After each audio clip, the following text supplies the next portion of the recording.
आज ये ऐतिहासिक पल है जब जिस सरस्वती को हम ज़मीन पर नहीं देख पा रहे हैं, जिसकी वजहें यहाँ पर मुझसे पहले जो प्रेजेंटेशन के माध्यम से बहुत सारी बताई गई,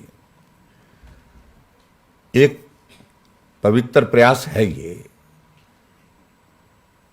आदरणीय मनोहर लाल जी की ओर से जो प्रस्ताव हमारे सामने रखा गया और हम उसमें शामिल होकर के मिल करके उस दिशा में करने की कोशिश कर रहे हैं इस प्रयास को, ताकि ये सरस्वती नदी ज़मीन पर दिखे और इसके अस्तित्व को जहां हमारे आज से पहले ऋषि मुनियों ने स्वीकार किया, आज से पहले इतिहास के हिस्सों ने स्वीकार किया और आने वाली जनरेशन, आने वाली पीढ़ी भी इसको स्वीकार करे, उस दृष्टि से बहुत महत्वपूर्ण कार्यक्रम आज का ये है। जब इस काम को आगे बढ़ाने की बात आई, सही मायने में सच कह रहा हूं कि मैंने भी बहुत ज़्यादा इस बात को लेकर के कभी सोचा नहीं था। मनोहर लाल जी से कभी मिलना होता था। इन्होंने मुझे कहा कि आपके यहाँ पर एक, हमारे यहाँ और आपके इसमें हरियाणा और हिमाचल के इलाके के साथ एक स्थान है आदि बद्री, और मैं बहुत ज़्यादा इस नाम से परिचित नहीं था। जब इन्होंने जिक्र किया मैंने हाँ कि मैंने कहा थोड़ा बहुत सुना है लेकिन ज़्यादा मुझे जानकारी नहीं है। तब इन्होंने पूरा उसका इतिहास जो है ऐसे शुरू किया हमारे समक्ष बोलना, और मुझे मालूम नहीं था कि इन्होंने इसमें एक प्रयास किया है, एक यात्रा यहाँ पर जो इस सारे काम के लिए किसी वक्त शुरू हुई थी, शायद मुझे याद नहीं है कि किस वक्त शुरू हुई थी, लेकिन 1987 में, 1987 में, जिसमें आपने एक बहुत लंबी यात्रा करने के पश्चात सरस्वती के अस्तित्व के लिए जो है वो जो अध्ययन भी किया। प्रधानमंत्री नरेंद्र मोदी जी का सदैव इस बात के लिए प्रयत्न रहता है कि नदियों को जोड़ने की बात और नए कॉन्सेप्ट के साथ नई चीज़ों को लेकर के वो हमेशा सदैव बात करते हुए आप अपने जो काम की शैली उनकी है, काम करने का तरीका, उसको आगे बढ़ाते रहते हैं। और उन्होंने 3 अप्रैल 2014 को कुरुक्षेत्र में एक कार्यक्रम में संबोधित करते हुए इस बात को कहा था, सरस्वती नदी का जिक्र और उसका महत्व, उस पर उन्होंने उस वक्त बात कही थी। और उन्होंने जो कहा था उसका मेरे सामने में यहाँ पर एक कोट है। उन्होंने कहा था कि हरियाणा का किसान सालों से कह रहा है कि सरस्वती नदी नाला बन गई है। देश की हरित क्रांति का नेतृत्व जिसने किया था, जहां कभी पानी की किल्लत नहीं होती थी, आज यहां का किसान पानी के लिए तरस रहा है। ये आदरणीय प्रधानमंत्री जी ने 2014 को आपके हरियाणा के ही यहां पर कुरुक्षेत्र में आकर के अपनी बात कही थी। और उसमें आगे बढ़कर के आदरणीय प्रधानमंत्री जी ने एक और जिक्र किया था। 2018 में प्रधानमंत्री जी जब दिल्ली में भारतीय पुरातत्व सर्वेक्षण के नए भवन का जब उद्घाटन कर रहे थे, तब भी उन्होंने सरस्वती का जिक्र किया था। और उन्होंने कहा था कि कुछ लोग तो सरस्वती के अस्तित्व को नकारते थे, मगर स्पेस टेक्नोलॉजी नया रास्ता दिखा रही है। तो आदरणीय प्रधानमंत्री जी के दिमाग में भी इस बात को लेकर के ये सरस्वती का अस्तित्व को पूर्ण रूप से साकार करना, उस दिशा में प्रयत्न किए जाएं, प्रयास किए जाएं, ये भाव उनकी बातों से निश्चित रूप से झलकता है।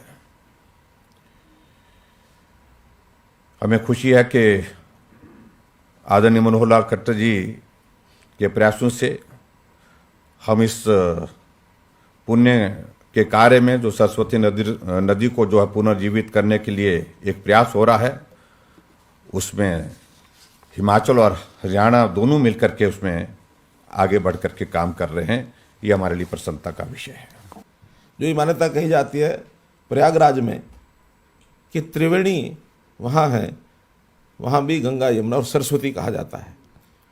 उस समय तो नहीं ध्यान में आता था, आज ध्यान में आता है, क्योंकि जब सरस्वती का पानी सब नदियों में चला गया तो कोई कहीं से भी उसकी कल्पना कर सकता है कि यहाँ भी सरस्वती निकल रही है, यहाँ भी निकल रही है, यहाँ भी निकल रही है। तो इसीलिए उसकी मान्यता ये बनी कि दोनों नदियां और उनके अंदर सरस्वती का भी पानी है, तो सरस्वती का पानी नीचे से निकलता है। लोग दिखाते भी हैं दृश्य, इधर से यमुना आ रही है, इधर से गंगा आ रही है, जहाँ मिलती है वहाँ थोड़ा पानी का रंग, क्योंकि दो नदियों का पानी मिलेगा तो मिल करके रंग तीसरा कुछ और भी बनेगा, मिश्रण हो जाता है उस पानी का। तो जब तीसरा रंग वहाँ दिखाई देता है तो लोग कहते हैं तीसरा रंग जो है सरस्वती का है, पानी है। कुल मिलाकर ये किंवदंतियाँ हैं, कहानियाँ हैं, मान्यताएँ हैं। लेकिन साइंस के माध्यम से भी जब इसका चित्र लेने लगे सैटेलाइट से, तो सैटेलाइट तो हर चीज़ को खोज के ले आता है। अंडर करंट्स आज भी सरस्वती की इसी मार्ग पर हैं, जो मार्ग आज ये बताया जा रहा है कि आदि बद्री से लेकर के और कच्छ तक नीचे अंडर करंट है, और पानी बहता हुआ सैटेलाइट के माध्यम से दिखाया गया है। क्योंकि जो भूवैज्ञानिक होते हैं उनको सब पता होता है कि अंदर नीचे जमीन के अंदर क्या क्या क्या प्रवाह है, कैसे है। कुल मिलाकर के मान्यता, और फिर इसके प्रति लोगों में जो श्रद्धा, आम समाज में मुस्तफाबाद नाम का एक कस्बा यमुनानगर में थाना छप्पर के पास है, तो मैं लगातार सब जगह जाता था। तो वहाँ मैं जब गया तो एक तालाब में, तालाब है कोई बहुत साफ नहीं था उस समय, वो वहाँ महिलाएं जाती हैं, साफ पानी नहीं भी है तो भी आचमन करती हैं। मैंने पूछा कि क्यों, इस पवित्र इसका भाव क्यों बना हुआ, इसके प्रति श्रद्धा क्यों है? कहने लगे इसका नाम सरस्वती तालाब है और ये सरस्वती नदी का हिस्सा है। और एक नई बात जुड़ गई। फिर पेहवा में पता लगा कि वहाँ भी जहाँ पितृदान करने के लिए लोग जाते हैं, तो वहाँ जिस सरोवर में पिंड का दान किया जाता है कि वो सरस्वती का पार्ट है। हम जाएं पिपली, तो पिपली में जू जहाँ है बिल्कुल बस स्टैंड के पास, वहाँ पर एक बोर्ड लगा हुआ है, ये बहुत पुराना उस समय से लगा हुआ है, सरस्वती, अब लिखा हुआ तो नाला था वहाँ, सरस्वती नाला, क्योंकि पानी कम है तो नाला ही बन गया वो। तो ऐसा ये लोक किंवदंतियों के माध्यम से पता लगा कि वास्तव में सरस्वती का यहाँ कुछ लेना देना है। अब क्या करें, कैसे करें?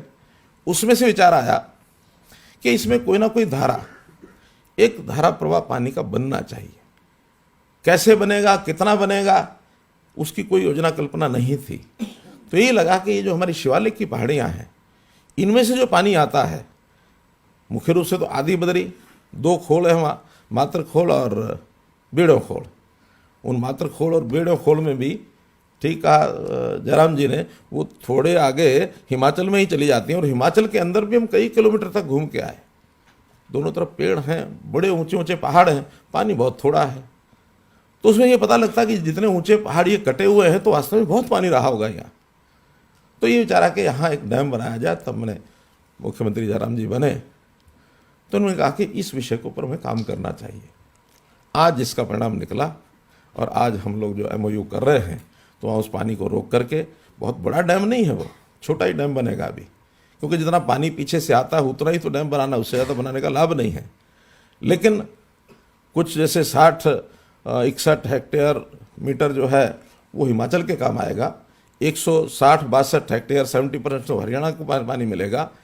उसको अगर मोटे अर्थों में बताना हो तो लगातार 8-9 महीने, 3 महीने तो पानी पर्याप्त रहता है बरसात के दिनों में, कोई कमी नहीं है। उस डैम के भरने के बाद भी पानी और बचेगा जाएगा, लेकिन 8-9 महीने लगातार उसमें से पानी हम लेंगे तो 20 क्यूसेक पानी लगातार उसमें धारा प्रवाह हो सकता है।